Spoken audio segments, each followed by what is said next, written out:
Okay, at naakyat na rin natin yung mga binili natin sa IKEA, no? So, ang tanong, paano natin bubuuin to? Nagkalahok-lahok na sila. Meron tayo dito kasing nabiling isang dresser, isang computer table, at isang shoe rack. Ngayon, paano malaman? Ano yan? Ganito yung gawa ko. Wow, galing, oh. Ngayon, paano natin kung malaman kung ano ba yun sila? Ayan, may drawing naman, tsaka yung model, pangalan ng model. Ang tanong lang, sana walang kulang na tornilyo, no? Binigay naman nila yung number ni IKEA sa amin. So pag may kulang, pwede naman daw silang balikan. Pero sana wag na kasi hassle pa yung pagbalik-balik sa kanila. Tapos ang advice sa amin ng ng pahinante, ingatan yung mga kanto-kanto. Ito nadali na nga yata. Kaya maselan daw yung kahoy nito kapag nakantuhan, syempre kupe. Pero papalitan naman daw yan ni kapag sila nakadamage. Kapalitan naman ni IKEA pag sila nakadamage. Ang tingin namin okay naman yung karton, tapos wag bukas may sira, papalitan ni IKEA yan. So hanapin muna natin magkakapares. At sana walang kulang na tornilyo, no? Yan, so fast forward na natin to. Kaya medyo matagal to, no? Ang tagal na nga iakyat, ang tagal pa tanggalan ng karton. So ayan, actually inakyat namin to galing sa truck. Meron naman pala silang trolley. Kaya hindi rin naman ganun katagal, no? Paghiwa, ingat lang. Tapos napansin ko habang hinihiwa ko, napakadikit ng karton. Meron din palang laman na pang protection sa mga plywood, bawat kanto. Ayan, nakita na natin yung manual. So double check na lang muna natin itong mga tornilyo. Medyo madami to. Sana walang kulang. Check, Anong lapis na yun? Ano ba? Ano ba? Di ba kayo pa ako? Okay na, saan yun? Ito na lang tayo magbase sa code. Kasi medyo naliligaw na kami. May binigay silang listahan ng binili namin. Tapos pang double checkin sa delivery, no? So ayan yung code. Meron pa kasi dito, oh. Meron pa doon. So hanapin natin isa-isa. Nandito yung mga tornilyo. Tingin ko may tornilyo dito sa loob, eh. Ito may tornilyo pa sa dito. Natin. Ano na? Yan, nakaisa na tayo mga tornilyo sa step 1 nila. Madali lang kasi may nasusundan na drawing dito. Hindi kagaya sa pag pumili ka sa Shopee yung may mga Chinang shelves o cabinet. Hirap buuhin minsan kaya walang manual, eh. So, meron. Basta susundan nyo na yung orientation ng drawing. Tapos pag nagpupukpok, ito pinapapukpok niya, pinasapian natin ng karton o kaya basahin bago pagpukpok, para di naman madami yung plastic. 1 and 2, doon na tayo sa 3. Okay, tuloy lang natin to. Ito mas mahirap po. Baka tayo. Okay, so yun, nakaisa na. Ginabi na tayo.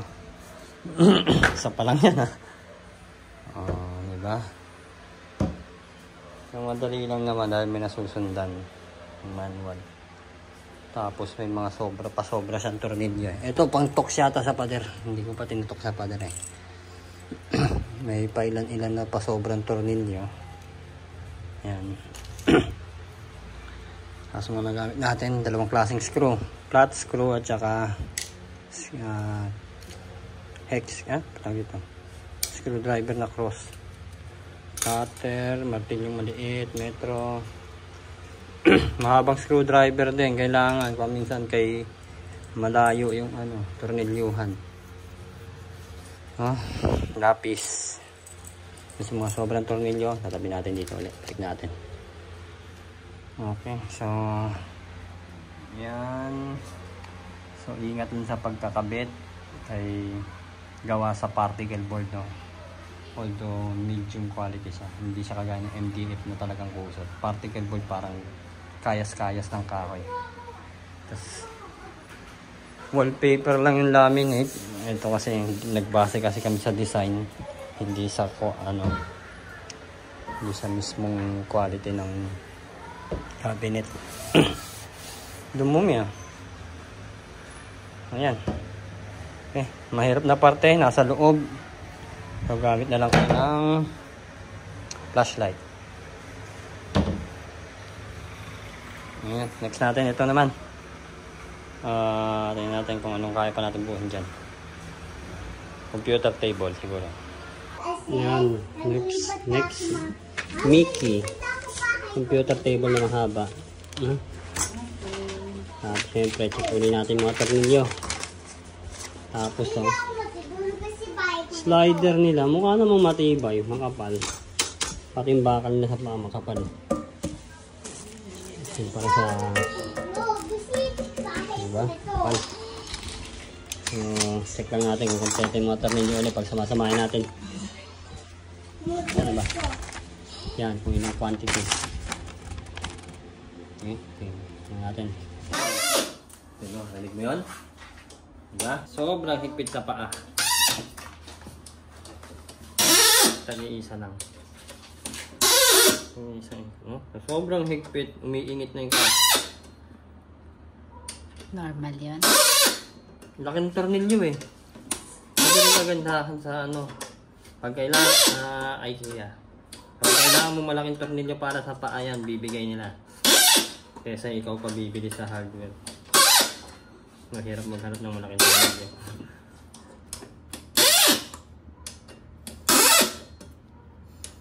Okay na. Okay, 2-0. Yan. Diba? Ang mahirap lang naman eh ano. Mag-isip. Alis dyan. Bibidyo ka. So eto, mas maraming karton para talaga sa ano. Sa dresser. So next time na yan, kayo mas mahirap yan. May makulit na bata eh. Ito plaster na natin dun. So abangan nyo to. Abangan nyo tong dresser na to. Mas mahirap yan eh. Ito simple lang naman. Tagi-isang karton lang sila. Dresser, daming karton. Okay. Okay, let's go. Ito namang malaking cabinet na to. Dresser no. Kasi tignan mo ba naman yung dresser namin. Yan o. Temporary dresser lang namin yan noon eh. So papalitan natin ng mas maganda. Okay. Okay.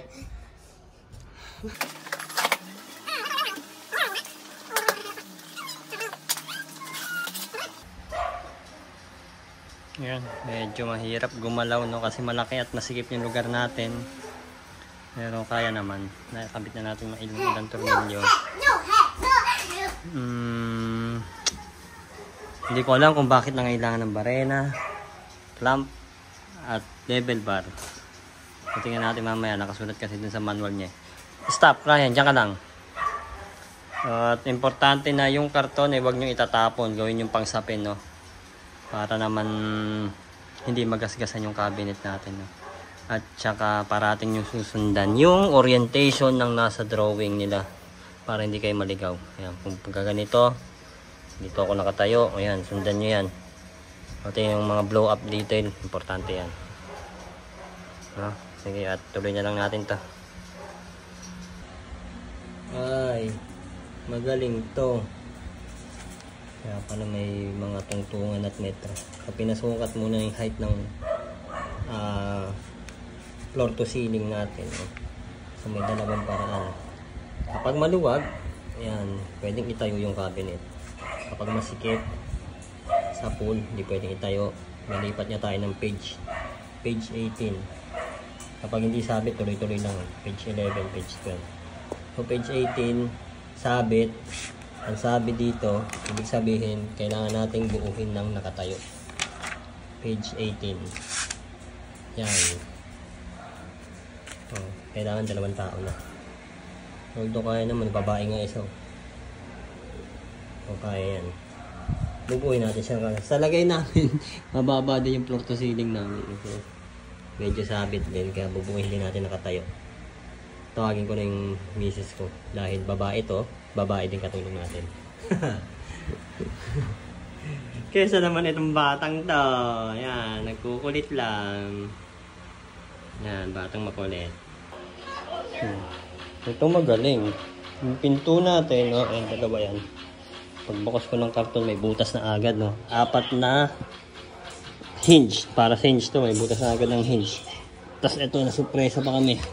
Beb, pangat nga! Ayan, surprise! Nagulo to, kala may tatak eh. Yung pala may may plastic pa nakadikit para hindi magasgasan. Super gloss kasi ito, so iningatan nila ng todo. Ayan. So, kapit natin ito. Ay! Tapos din yung body. So, mga critical to point. Ingat lang sa pagpa-plaster ng mga parts niya. Sa lagay namin, tingnan mo. Ganda, di ba? Nabaligtad yung pang-backing na plywood. Nabaligtad tuloy. Tapos pag ganitong eksaktuhan sa ceiling, dapat maganda na may ganito kayo. Kasi mahirapan kayo magkabit ng panel na nasa ibabaw. Kailangan maalalayan mabuti nasa ibabaw. Tapos ingat sa yan, magkanda mali na. Sa kabit ng mga pakot tornilyo, ito may tornilyo kami dyan may pinutornilyo parang threaded na nut. So nagkamali din, kamali pa sa backing. Sundan nyo mabuti yung nasa instruction. Yung kulay, nandun yung kulay naman nandun yung kulay ng pag medyo dark yung drawing, ibig sabihin yung darker side na nandito. Kung saan naka-face yung darker side, yun din dapat. Kasi hindi naman nagamit yung barena tsaka clamp. Kasi pang naman pala yun. Pwede kasi itong dalawang box na magkadikit Kapag pagdidikitin mo yung dalawang cabinet na ganito kalaki, yun. Tsaka mo siya ibabarena. Tsaka ika-clamp para magdikit sila ng todo. Yun lang naman. Tas ingat sa pagpapako ng may pako kasi ito Dapat tumama yan sa sidings ng cabinet mo. Minsan sasablay yan. Meron silang panghawak, pero hindi ko ginamit May panghawak ng pako. Nasaan na ba yun? Basta ito. Yan, panghawak sila ng pako para eksakto sa siding. Ito may guide. Pero di ko kasi ginamit, pampatagal. Tapos iba yung tornilyo na pang tornilyo sa wall. Ito, tornilyo to sa wall Iba yung binigay na tornilyo para siguro sa kahoy ang kahoy ang wall. Sa lagay namin is konkreto. So bibili muna kami ng pang-konkreto na tornilyo bago namin ito itornilyo sa wall. Para hindi daw lulundo. Babaksak kapag siguro lumindol. So yun lang naman. So ayusin muna namin ito. Yan, liligpit na siya ng mga cabinet. Meron pang iba. Yung parts naman ng loob. Okay? Okay, next. Pili tayo dito. Nakikita naman kung ano yung siya mga drawer. Shelves. So, itong isa walang divider lang. Ayan, yun. Yung drawing niyan. Pinaka-divider lang to. Ito na lang kaya muna unahin natin. Ito na lang, Beb. Divider. Sige. Ito muna, madali-dali ito. Nakakaloka. So, kinabit natin yung hinge. Hindi pa napansin ko. Yung iba soft close, yung iba hindi. Kagaya yan. Ito, soft close. May ganito kasi ito. Ito naman, hindi. Hindi ko malaman kung saan ko ilalagay yung soft close at hindi. Hindi pa kasi lahat sinoft close na Pero matiba yung hinge nila. Sobrang sobrang lalaki ng tornilyo. Sobrang kapal. Yung diameter niya malaki. So hindi siya basta-basta babalik ko. At kaya niyang kumarga ng mabibigat. Kahit mabigat yung pinto na to. Ganon din yung tornilyo na yan. Laki ng tornilyo. Yung diameter back. Paano bang mapakita? Ito. Yan laki ng tornilyo. Ito yan. Ang problema, paano natin kakabit to? Kailangan natin ng katulong. At walang magbibideo. So, wait muna natin ito. Ayan, nakakabit na. So, eksakto naman yung mga butas ng tornilyo niyan.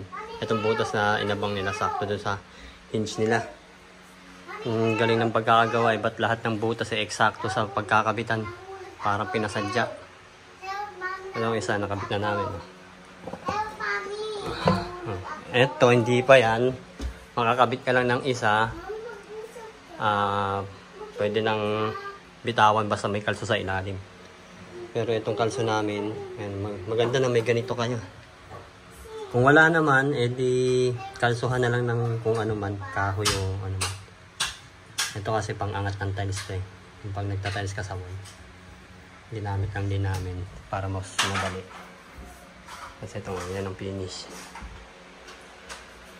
Tapos may binigay pang bungkuan ng ano, pinto. Parang silicone, dinidikit lang dyan. So ito, kabit muna natin itong isa. Tapos last video tayo, no? Karoon pa ako isang problema bago matapos. Itong rod, yung sampayan ng hanger, dapat pala kinabit ko na. Ayan o, kinabit ko na muna bago ko tinornilyo yung isa.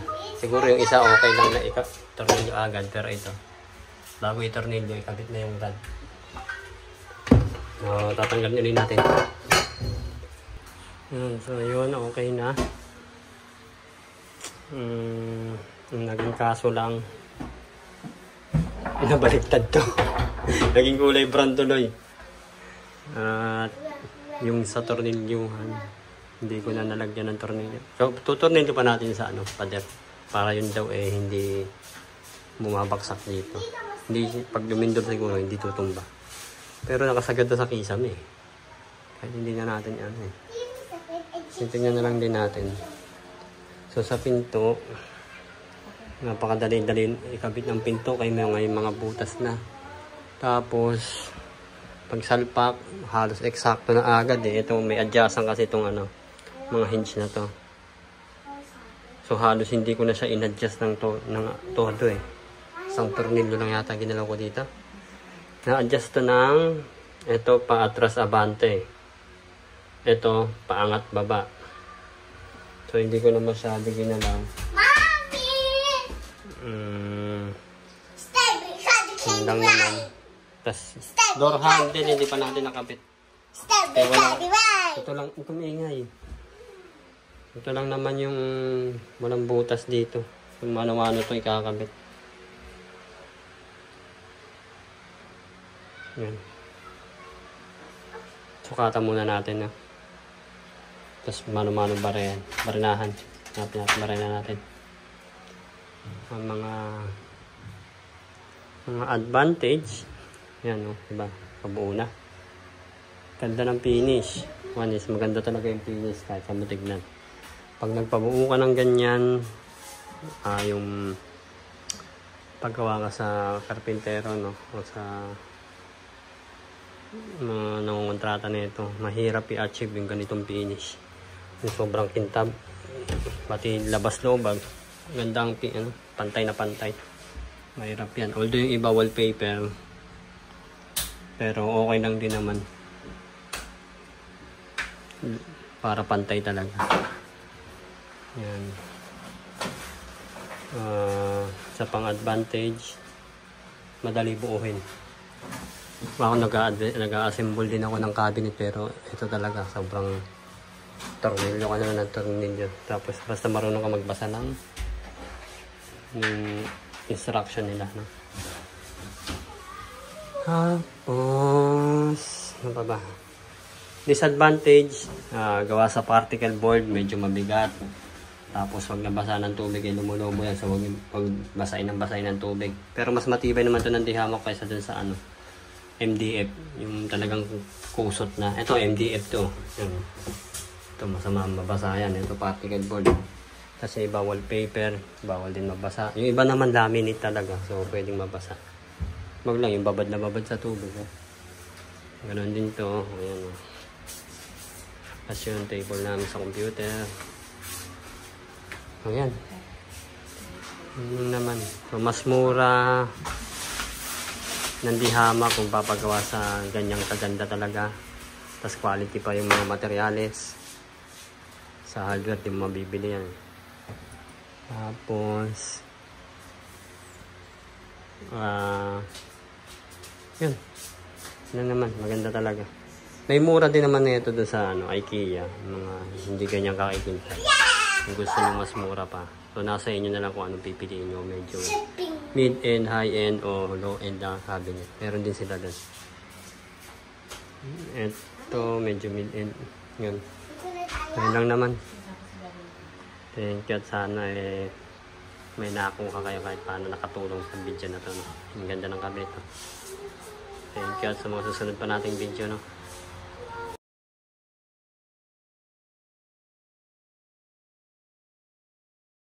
Ang nagpapamahal kasi sa ganyan yung labor cost ng manggagawa, no? At saka siyempre materyales.